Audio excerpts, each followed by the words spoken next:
Hi, I'm Lawrence Edwards from Black Mountain Honey. Welcome to another episode of No Nonsense Beekeeping. We have the bee inspectors here today and I'm with Frank, who is the regional bee inspector for Wales. So Frank, do you want to introduce yourself?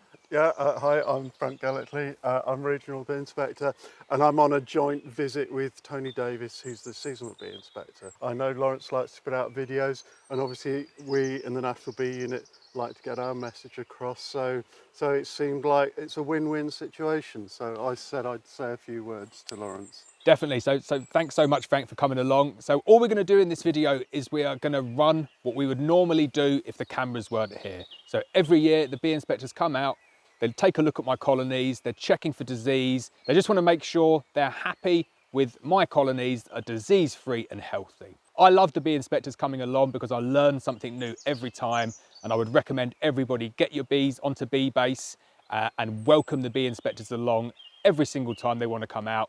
You learn something new. Just to give a bit more detail on the setup, so I manage a team of 10 seasonal bee inspectors in Wales. We work for the National Bee Unit. We're part of the Animal and Plant Health Agency. In Wales, the service is funded by Welsh Government, so we're appointed by Welsh Government to carry out their statutory disease inspection programme. We're very fortunate in Wales that government does put money into the rural economy, so as I said, we're fortunate in Wales. We keep disease to a minimum. The process of doing that is obviously helped an awful lot by beekeepers registering on BeeBase. I mean, historically, everyone we've inspected in the past will be on BeeBase, obviously, and BeeBase generates our inspections every season. So first on the list is where there has historically been disease. We re-inspect beekeepers that have had disease, which I say, fortunately in Wales, isn't that many, but it keeps us busy. We do a sweep around areas of disease, and we also like to visit new beekeepers for a couple of reasons: to get the apiaries onto BeeBase, the National Bee Unit database, and also, of course, we don't know where those bees have come from, so you know, there's an off chance that they could have come from an area of disease. So we like to make sure they're free of disease, and that's what we're doing. Well, actually, this is a new site for you. So we're at this site because it's a new site for Lawrence. So we're going to get that onto BeeBase, and we're going to have a look at the bees at the same time. And in the process, if we find anything juicy, we'll we'll get it on camera, will we? We certainly will. So what we're going to do today is we're going to go through every single one of these hives. We'll cut and edit this video, give you any good snippets of information. We're looking for brood disease, anything nasty in the hives. Hopefully we're not going to find any EFB or AFB. Maybe find a bit of sac brood, a little bit of ball brood. Well, that would be good if we did, because I mean, you know, the starting point for looking for brood disease is knowing what healthy brood looks like for a start, and then if we find any what we call the common brood disorders like chalk brood or sac brood, which can be confused for foulbrood, you know, we'll flag that up and hopefully have a look at it as well. Yeah. So that's it for the video. I'm going to get my suit on, we're going to get into the bees, and we're going to take a look at what this colony looks like. But don't be afraid of these guys. They're here to help, really knowledgeable, and you can learn a lot from them. So welcome them into your apiaries. Right, should we get going, Frank? Okay, yeah, let's give it a go. Right. Yeah. Right, so we're straight into it. Perfect Welsh summer weather, liquid sunshine on tap. First colony, we found a swarm. So in this apiary, I've taken it upon myself to clip all of my queens because I just can't get down here to do 7-day regular inspections. And this is the exact reason why I'm clipping my queens, in order to not lose bees. So what do you think's happened here, Frank?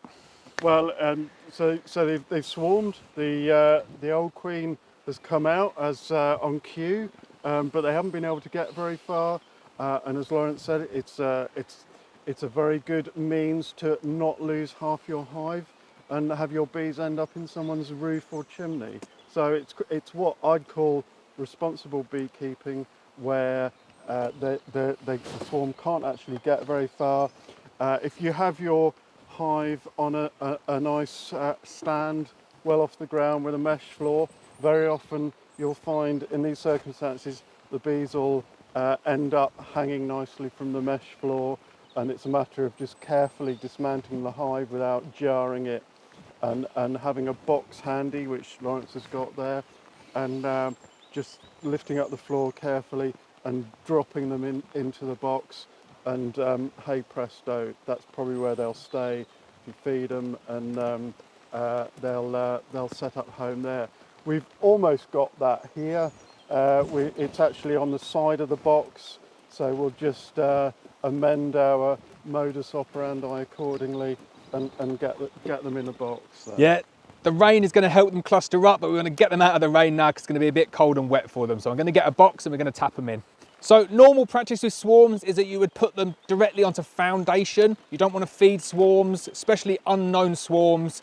But when they're the bees in your own apiary, you don't need to take that kind of precaution because the disease risk is very low. So I'm putting these directly onto drawn combs, and I've got a bit of stores in there for them as well because it is Wales and it is wet. So are we expecting to see the queen in here, do you think, Frank? We're not especially looking for the queen. We're just, our main priority is to get them all carefully into the box. Okay.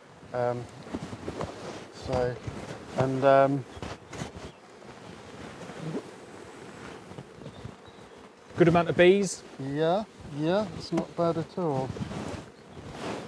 I mean, obviously, yeah, we just have to assume that the queen makes it as well. Yeah. As I say, it's a matter of doing it as quickly and carefully as possible, and they're very obliging. Bees that are swarming have already gorged themselves with honey from the hive, so they're usually pretty docile. They're not going to readily sting you.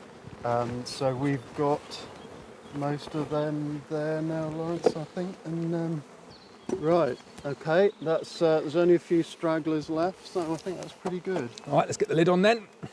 So I always like to take swarms to a new apiary. You don't need to do it, but if you've got somewhere else that you can take them, just makes it a little bit easier in terms of balancing the hive and reorientation. So we'll package this one up and I'll take it to the next apiary that's hopefully not as wet. When we do an inspection of an apiary, we like to inspect all the hives. So we're going to have a look in this hive and obviously expect to find sealed queen cells. Maybe some unsealed, but they usually swarm at the point of the first queen cell being sealed. That's a rule of thumb, and it's a pretty good rule of thumb. So expect to find sealed queen cells, and but there'll still be some brood for us to have a look at.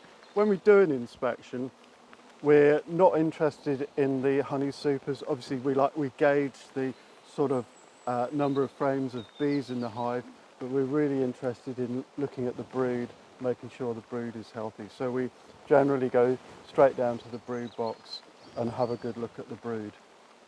Cool, so we're going to get inside there and have a look. Just goes to show though why Frank's working away on this. If it's raining, people don't like to go inside their beehives, but the bees will still swarm. So unless you're doing those regular 7-day inspections, which I've obviously missed here, your bees can swarm. It's not a case that it's always raining, which means you don't need to go in and the bees aren't going to swarm. You do always run that risk. So regular 7-day inspections is the best way to stop this happening and stop losing swarms.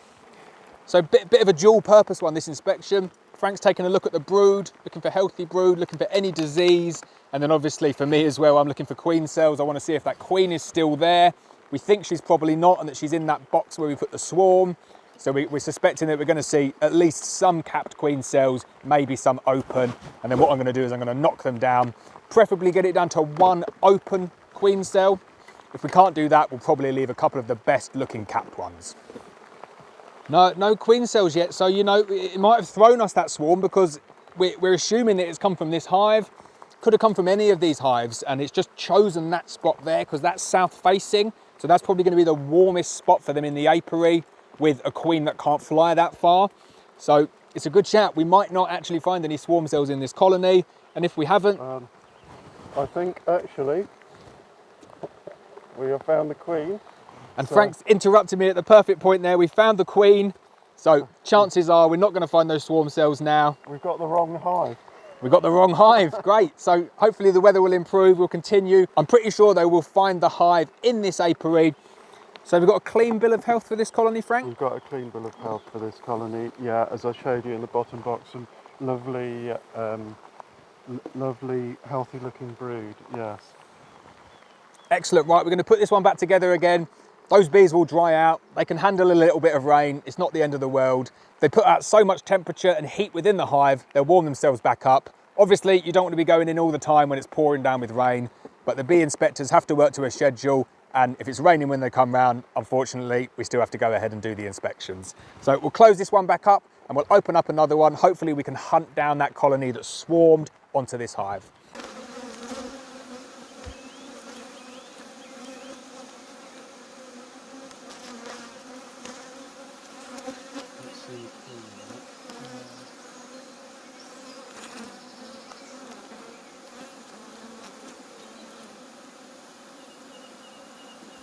Right, we've come to the end of our inspections for the day then. I'm going to let Frank give you a summary of what we found in this apiary. Well, unfortunately, we didn't find anything juicy to show you. I mean, there's some really nice strong hives here. So it's a lovely site here, lovely secluded site. Some really nice strong hives. So lots of lovely slabs of brood. I told you about looking for healthy open brood and the seal brood. There's some lovely slabs of seal brood. There weren't any perforations. There wasn't any sunken, discoloured brood. It's good to hear. Like I say, every time the bee inspectors come, I learn something new. I've got loads to learn, and the thing that I learned today, Tony was talking about, is that when you have colonies that are going out to swarm, you get this piping, which I'd heard of, but you get this kind of thumping as well. And I'd never heard of that, and just give me a bit of an example of maybe what you could hear if you get your colonies doing that. So if I get that later on in the year, I'll do a video about it. But great to have the bee inspectors here. Frank, thanks for coming. Thanks for agreeing to do the video as well. Much appreciated. You're very welcome, Lawrence. Nice one. So that's it for the video. As always, please hit the subscribe button. Please hit the bell so you're notified of every video. And I'll see you next time.